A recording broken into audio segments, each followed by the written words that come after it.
मित्रों, जैसा कि हम सभी जानते हैं, इस दुनिया में अगर कोई बात अटल है तो वह है हमारी मृत्यु। अर्थात इस धरा पर जिसने भी जन्म लिया है उसे एक न एक दिन मरना ही है। लेकिन सबसे बड़ी हैरानी की बात ये है कि मनुष्य जैसा प्राणी इसे जानते हुए भी सबसे अधिक इसी सत्य से भागता है, और इसका कारण है मृत्यु के रहस्यों के बारे में जानकारी का ना होना, जिसका वर्णन हिंदू धर्म के 18 पुराणों में से एक गरुड़ पुराण में विस्तार से किया गया है। आज की इस वीडियो में हम आपको बताएंगे कि गरुड़ पुराण के अनुसार हिंदू धर्म में मृतक के शरीर को जलाया क्यों जाता है, और साथ ही ये भी बताएंगे कि किस कर्म के कारण मृत आत्मा को किस योनि में जन्म लेना पड़ता है। तो चलिए मृत्यु के रहस्यों से पर्दा उठाने का ये सफर अब शुरू करते हैं। गरुड़ पुराण के धर्मकांड प्रेतकल्प अध्याय में इस बात का वर्णन किया गया है कि जब मनुष्य की मृत्यु का समय नजदीक आता है तब उसके शरीर की स्थिति क्या होती है, और साथ ही ये भी बताया गया है कि इंसान की मृत्यु हो जाने के बाद उसके शव के साथ उसके परिवारजनों को कैसा व्यवहार करना चाहिए ताकि मृतात्मा को जल्द से जल्द मुक्ति मिल सके। गरुड़ पुराण के प्रकल्प अध्याय में पक्षीराज गरुड़ के पूछने पर भगवान श्री कृष्ण कहते हैं कि ये गरुड़, जब मनुष्य अपने इस जन्म में कर्म करता हुआ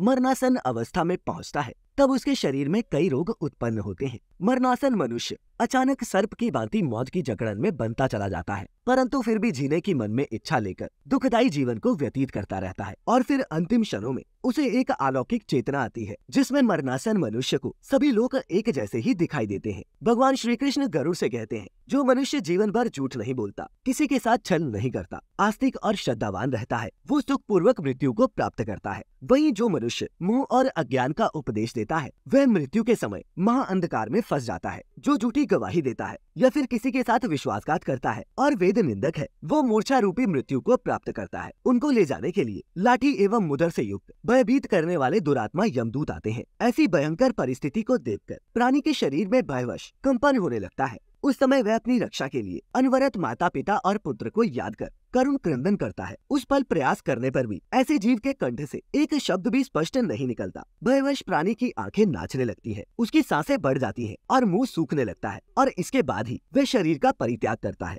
इसके बाद यमलोक पहुंचने पर जीवात्मा जब यमराज को देखकर भयभीत होती है तब यमराज के आदेश से उस जीवात्मा को पुनः एक बार उसी स्थान पर यमदूतों द्वारा ले जाया जाता है जहां उसका मृत शरीर रखा हुआ होता है। ऐसे में जीवात्मा वापस आने पर पुनः अपने शरीर में प्रवेश करने की कोशिश करता है, परंतु यमदूतों द्वारा पाश में बंधे होने के कारण वह अपने शरीर में प्रवेश नहीं कर पाता। ऐसे में उस जीवात्मा को भूख एवं प्यास सताने लगती है, और जब उससे ये कष्ट सहन नहीं होता वह जोर जोर से रोने लगता है, परंतु उसके रोने की आवाज किसी को सुनाई नहीं देती। उधर जब किसी मनुष्य की मृत्यु हो जाती है तो दोस्तों आपने भी देखा होगा कि परिवार के लोगों द्वारा मृतक के शरीर को घर के आंगन में गोबर से लिपे हुए स्थान पर कुश और तिल रखकर उस पर लिटा दिया जाता है। गरुड़ पुराण में भगवान कृष्ण ने इस बारे में विस्तार से बताया है कि आखिर ऐसा करने से मृत आत्मा पर इसका क्या प्रभाव पड़ता है। भगवान श्री कृष्ण कहते हैं कि जब भी किसी मनुष्य की मृत्यु हो जाए तो उसे घर के आंगन में गोबर से लीपकर उसके ऊपर तिल और कुश बिछाना चाहिए। तदनंतर ही उस स्थान पर मृत शरीर को लिटाना चाहिए, क्योंकि ऐसा करने से मृत प्राणी अपने समस्त पापों को जलाकर पाप मुक्त हो जाता है।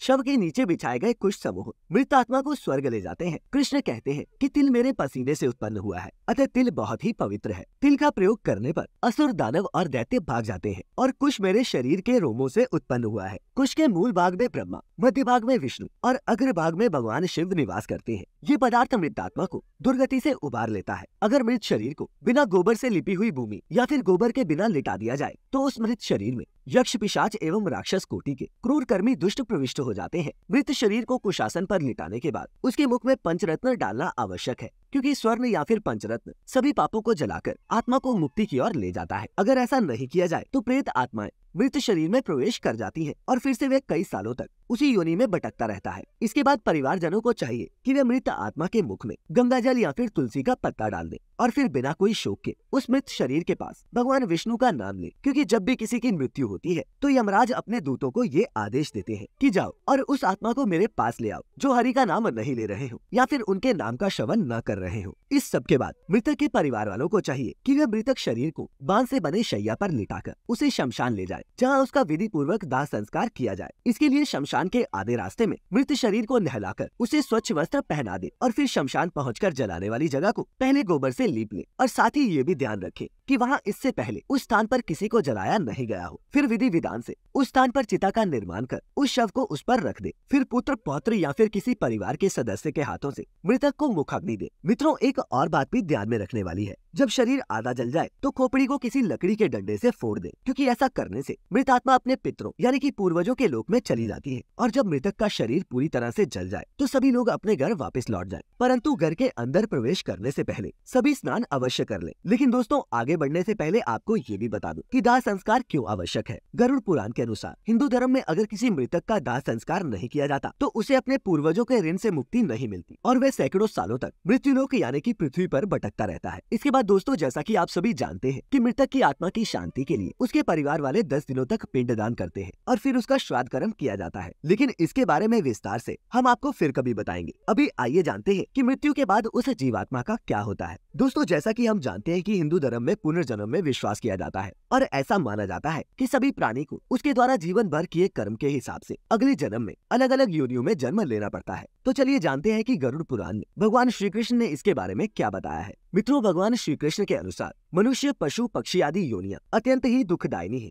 इसलिए इन सभी को उनके कर्म के अनुसार से ही योनियां प्राप्त होती हैं। श्री कृष्ण की माने तो कोई भी प्राणी सत्कर्म और दुष्कर्म के फलों की विविधता का अनुभव करने के लिए ही इस संसार में जन्म लेता है। जैसे कि ब्राह्मण की हत्या करने वाला मनुष्य अगले जन्म में मृग, अश्व, शूकर एवं ऊंट की योनि में जन्म लेता है, तो वहीं सोना चुराने वाला कीड़ा, कीट या पतंग की योनि में और गुरु पत्नी के साथ सहवास करने वाला मनुष्य लता योनि में जन्म लेता है। इसके अलावा दूसरे की स्त्री के साथ संबंध रखने वाले और ब्राह्मण का धन चुराने वाले मनुष्य को दूसरे जन्म में निर्जन देश में रहने वाले ब्रह्म राक्षस की योनि प्राप्त होती है। साथ ही जो मनुष्य वृक्ष के पत्तों की चोरी करता है उसे अगले जन्म में छुछुंदर की योनि में जन्म लेना पड़ता है। धन की चोरी करने वाला चूहा, वाहन चुराने वाला ऊंट तथा फल की चोरी करने वाला बंदर की योनि में जन्म लेता है। घर का सामान चुराने वाला मनुष्य गिद्ध, मधु की चोरी करने वाला मधुमक्खी, फल की चोरी करने वाला गिद्ध और अग्नि की चोरी करने वाला बगुले की योनि में जन्म लेता है। इतना ही नहीं, जो मनुष्य स्त्री के बल पर इस संसार में जीवन यापन करता है वह दूसरे जन्म में लंगड़ा पैदा होता है। जो मनुष्य पति परायण अपनी पत्नी का परित्याग करता है वह दूसरे जन्म में दुर्भाग्यशाली होता है। और मित्र की हत्या करने वाला मनुष्य उल्लू की योनि में जन्म लेता है। किसी छोटी कन्या के साथ दुराचार करने वाला मनुष्य अगले जन्म में नपुंसक, जल की चोरी करने पर मछली बनता है, दूध की चोरी करने से बलाकी का और ब्राह्मण को दान में बासी रोटी देने वाला कुबड़े की योनि को प्राप्त होता है।